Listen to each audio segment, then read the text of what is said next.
acknowledge there is a producer and a writer from Women of Color Unite from two of the films from tonight. Would you two ladies please stand so we can acknowledge you? Awesome. Yay. Tell us what your film was. Sorry. My name is April Marie Bailey, and I was the writer, co-executive producer of #Where Is You. Yay. You as well? Deputy on the other side of the gun, Marlon Price, and I'm the producer. We have some of our cast right there, Richie and Cy. And that's the director as well? And this is also our Yay. he's our DP guy and our editor. Yay. Before Cheryl starts, I just want to say to all the cast and crew who are here tonight and family and friends, we thank you all for supporting all the filmmakers up here in our film projects. Thank you so much. We want to give you a hand. Miss Cheryl, take it away. So you know I was going to do that, right? Oh, I'm Like, sorry. You didn't have to. Let me stay in my lane. Yeah, please stay in your lane. Hi. Do we have any other Women of Color Unite members here? Okay. So, first of all, thank you for doing this, Rachel. Let's give Rachel a hand. My pleasure. See what happens when you stay in your lane? And thank you to LA Film School who Yes. is actually sponsoring this event tonight. Wow. So a couple of those films I've seen before. I've seen the Beauty one before. I can't remember where I saw it, but I know that I saw that one. Of course, I've seen. Why I did it was I'm passionate about ensuring that inclusive and diverse images of disability are very visible in film and television. I want to do that as an actor, and I also want to do that as a producer and director. And as a producer and director, I can make those decisions that I co-produced this film with Corey. So I could decide, oh, I want to make sure that there are diverse images of disability in this film, and the Literacy of Disability Film Challenge, because that is the mission of the film. It allowed me the opportunity to do that. And also, I call my company Dreaming Big on the Swing Films. And so it is because I used to sit on a swing when I was a little girl and dream about being an actor. So my mission is to always give someone their first opportunity to do a film. And Zuli, I got to do that. It was the first time to be in a film, and she did a great job. So those are the two reasons. One, to increase visibility, and also to always give someone their first opportunity to work on camera. Well, that was a great answer, and it was funny. Now I know why I have you working as our disability advocate for free. Also, I should tell everybody, Diana and I met years ago when... I was two. We were two.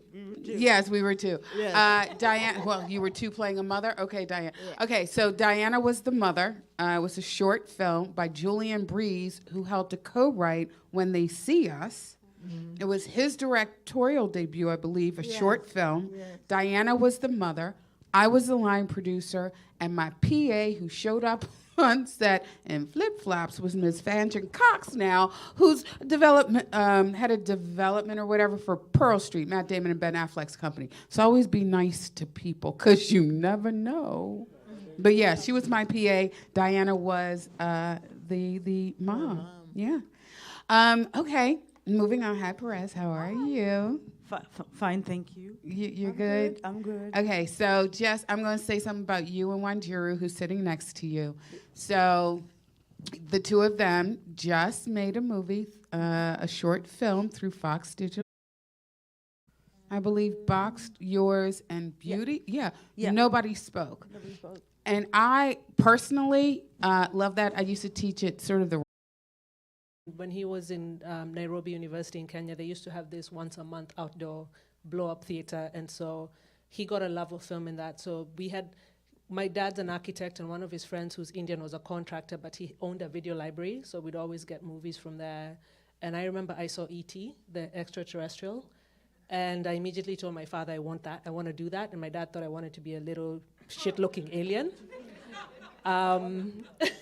It took a bit of conversation and me admitting that I actually stole the ET VHS because I didn't want to give it back. At 8 years old, I put it in the couch and really deep in the sides of the couch. We had to take the couch apart to get it. And he just supported me since then. I used to write a lot. As Bear said, there's a very, very big focus on writing in Kenya. And I have a memory, I think I was 11, and my parents got called to the teacher because apparently I'm an overachiever. And the teacher had given us a 4-page assignment to write a composition. I had written 16 pages. And so my parents were called in because I wrote too much. And so my mom named after her, Joan Teresa Curtis. So loss can spur all of these kind of things. And like you, my best friend committed suicide, 8 years ago. And he left himself for me to find. I don't wish that on anybody. And so that anger that you're talking about being spurred on, all of those different things, create. There's a saying, my family actually says the same thing, makes us smart, makes us crazy. But it's almost the same thing that makes you creative. Like the same thing that makes you crazy makes you creative. The art coming from pain, the art coming from disabilities, the art coming from that anger of representation. By the way, there was one other thing that I wanted to mention with Diana's film. The disabled are the largest minority, right? Let's not forget that, because especially here in Hollywood, it's you were talking about Black, or we're talking about Latinx or whomever. Let us not forget the disabled are the largest minority with the least amount of representation. And the least amount of authentic representation, because oftentimes when we are represented, they're played by non-disabled actors. And my friend Christine has a great disability is a lived experience, not a trained skill. Yeah, ooh, say that again. Yeah, that's something we're gonna have to put on our website. Yeah, you had to quote my friend Christine, though. It's her quote. But yeah, she allows me to say it. So. Yeah, I absolutely agree with that. The other thing that I'm getting are all of these, the idea that it's more than representation matters. It's the fact that we're telling our own stories, right? Hi, Moni. Hi. How are you? I'm great. Thank Sorry. you so much. You're welcome. I'm sorry. Both of you. I'm sorry I accidentally sent you an email today. It's okay. I was like, God, did I miss something? I got a story about everybody today. Shoot. She's like, you just got the email. You're like, I don't think it was meant for me. I was like, oh, yeah, no, sorry about that. Sorry about that. All good. How are you? I'm doing great. Thank you so much for having this. It's Yeah. a pleasure to be here with all of you. So what made you become a director, and why that piece? So my name is Moni Vargas, and I'm the writer, producer, director of Audrey's poem. And the reason why I became a director is because I always loved to tell stories visually.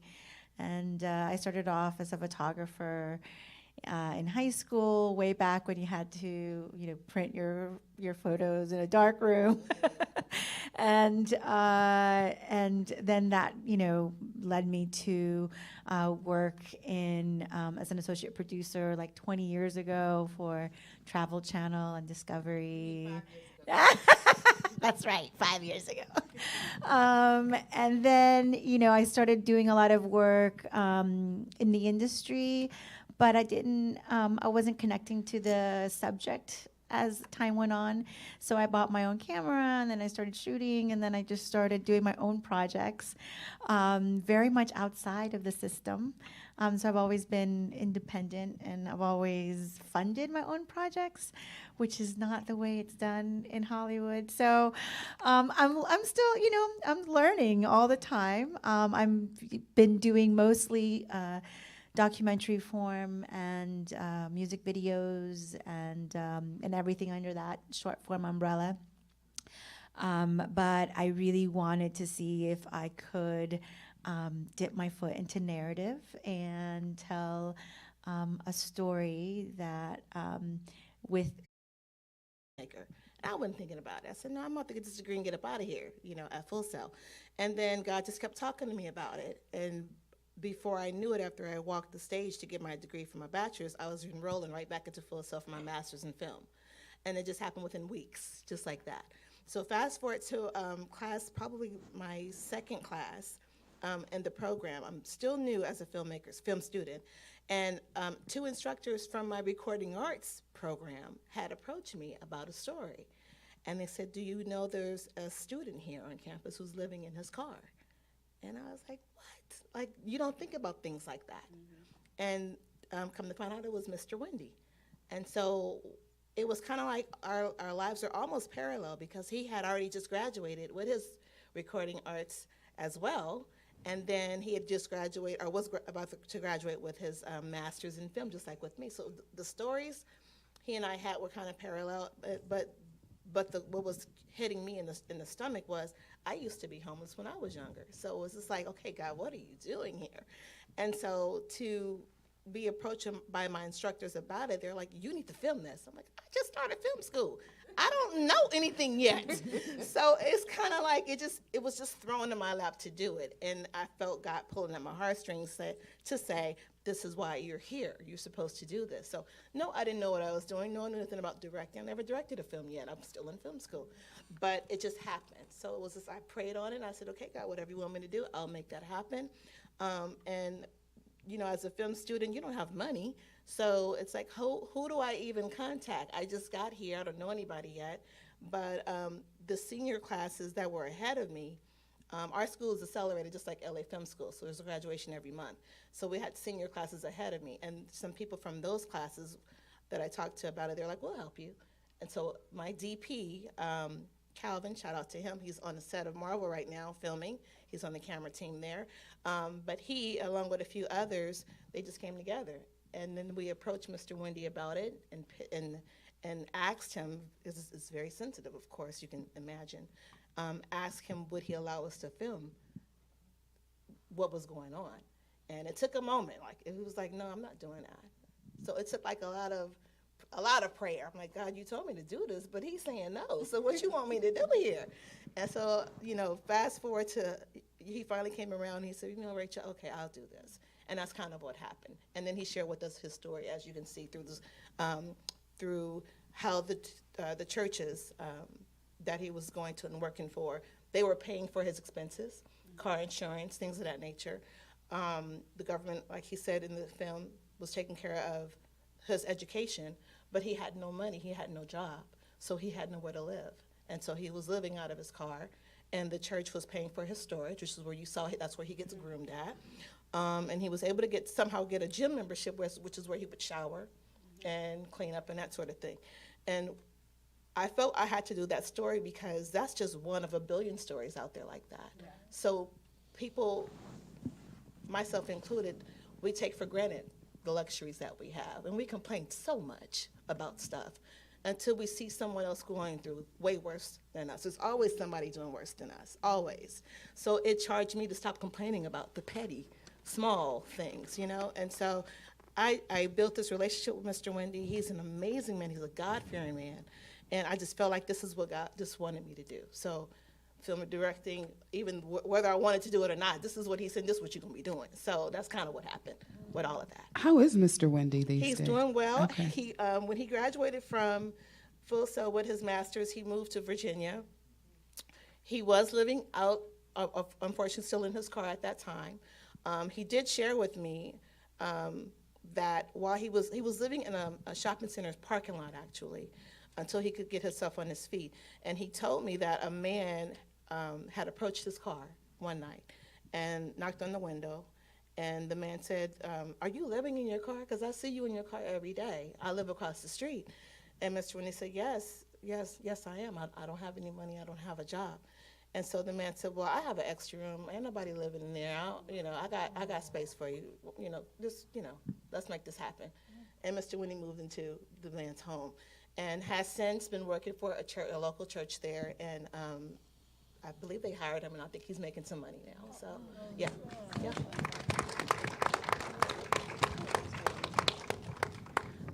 Oh, wow. Dang. And one woman told me when the email went out, come see this film for Black History, she hesitated at first. And the first thing she said to me was, thank you, you educated me, you didn't traumatize me. It wasn't for entertainment. And that statement shook me to my core.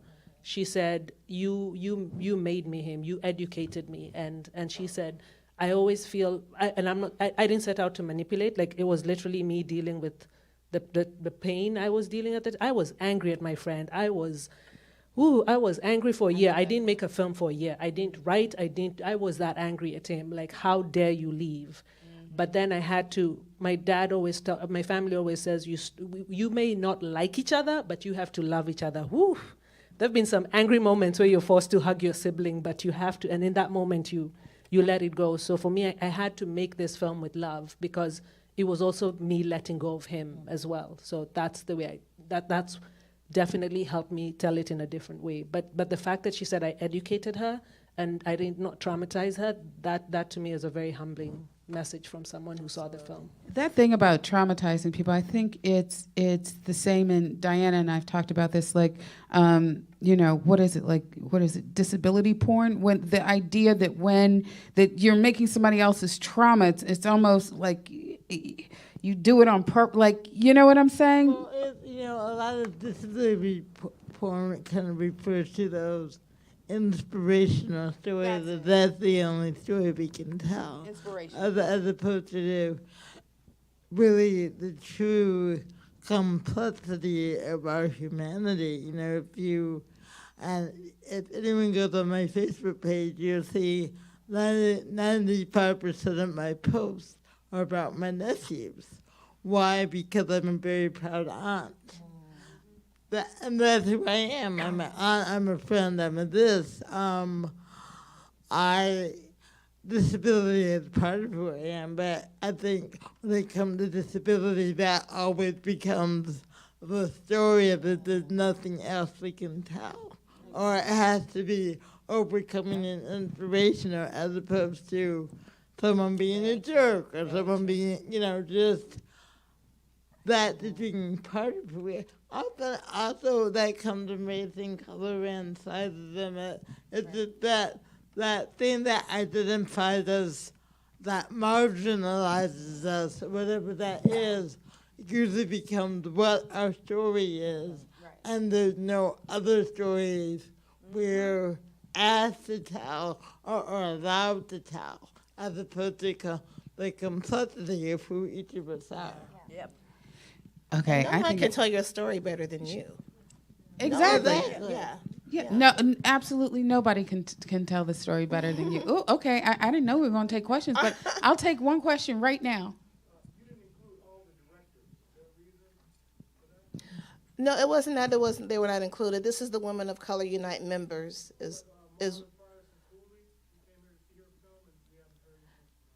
I'm sorry.